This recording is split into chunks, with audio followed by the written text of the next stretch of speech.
Hi guys, welcome to my channel. If this is your first time stopping by, thank you for stopping by. And I'm gonna appeal to most of you who've been watching my video to please subscribe. The only way you can help this channel is just to subscribe because it's free.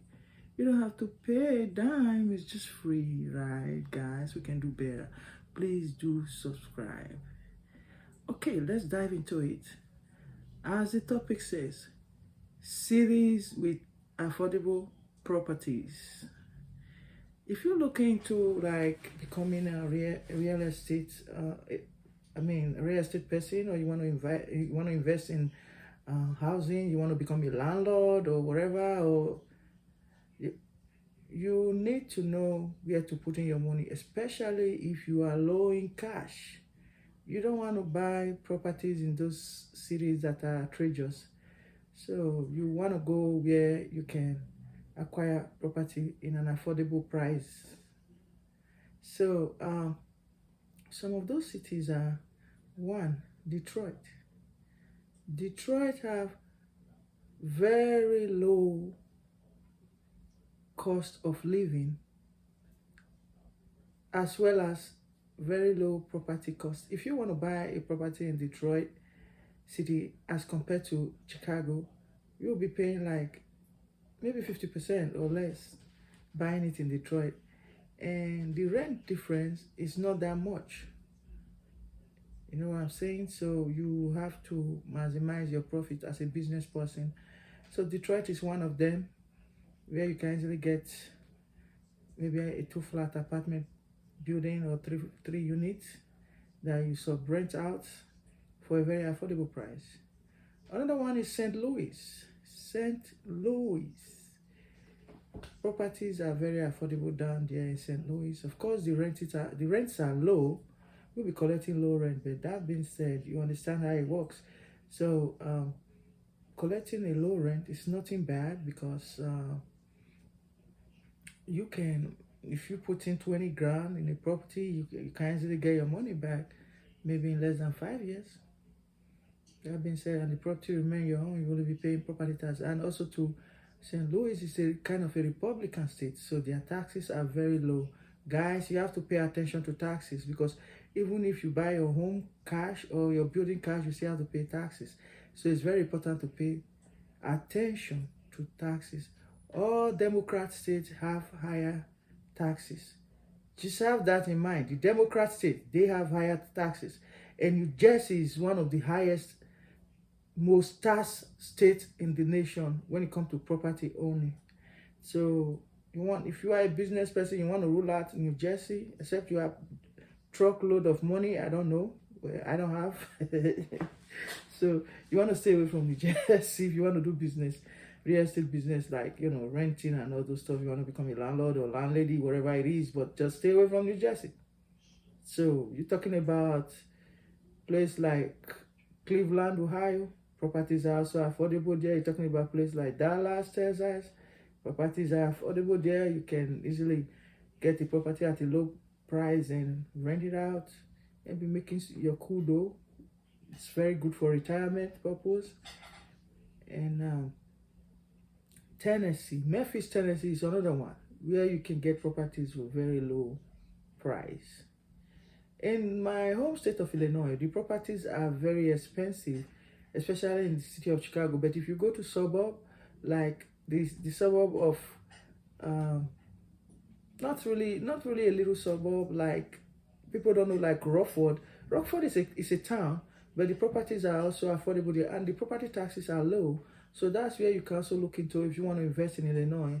Chicago is just too overpriced right now. Like the southern part of Chicago used to be like a little affordable, but everything is just overpriced. You're probably going to run loss because they are going to drop later. So there ain't no point buying it so expensive and losing money later.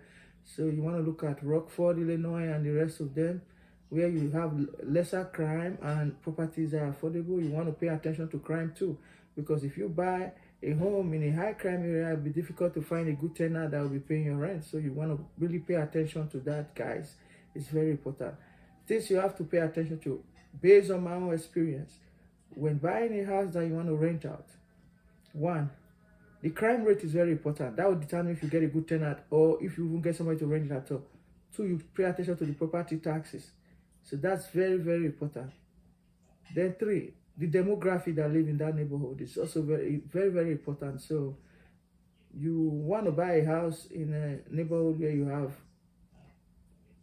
different kind of people living there. You don't just want to go and buy any one-way neighborhood where you have other. I mean, I'm not against that, but I just think in a multiracial neighborhood, you stand a better chance of getting tenants than, I don't know, where you have one particular race living. Most of them, they are families and they've been living there for years. Most of them own their own house or they live by family members. So sometimes getting rent might be challenging, but that doesn't mean you cannot get rent. But I'm just saying where you have different ethnicities, it's easier to find a renter or somebody to lease your house or unit, wherever it is. But guys, please pay attention to property tax because it has no end. In most states, it has no end. And pay attention to the Republican states. If you really have truckload of money to invest into like renting a houses out, you want to buy a lot of properties, like you want to buy an apartment building of like 20 units, you want to pay attention to Republican states because the taxes are very low. And they're also landlord friendly state because like some state like Illinois, if you have problem with a tenant that is not paying or giving you stress and you want to send the tenant packing, it's going to take you like, trust me, 6 months to kick that tenant out because the bureaucracy is so long. They'll tell you the person is not supposed to be homeless. You have to, it will really like waste your time. But in the Republican state, you can get everything done sometime within 3 months. Look at the difference. You're going to lose money for another 3 months. So you want to go to landlord, we call it landlord-friendly states to invest. If you have a lot of capital, you want to really go big time into renting. You want to pay attention to that. You don't have to be living in that state. You can look for people to help you manage your property. If you're living in a Democrat state, you can as well invest in the Republican state because a business person have to go to where he or she can get the highest profit. There's no sentiment in business. So you don't have to say, oh, because you're a Democrat, you have to invest in Democrat state. Hell no. You want to chase the money where it is. Period. There's no in between. There's no sentiment. So guys, that's it. It's a short one. So I want you all to pay attention to those cities: Memphis, Detroit, Cleveland, Dallas. Those are states, those are cities that you can easily get very, very affordable home, So especially Detroit, even commercial property are very affordable in Detroit. So that is it for it. All right, see you guys next time. Please subscribe and have a blessed day. Bye-bye.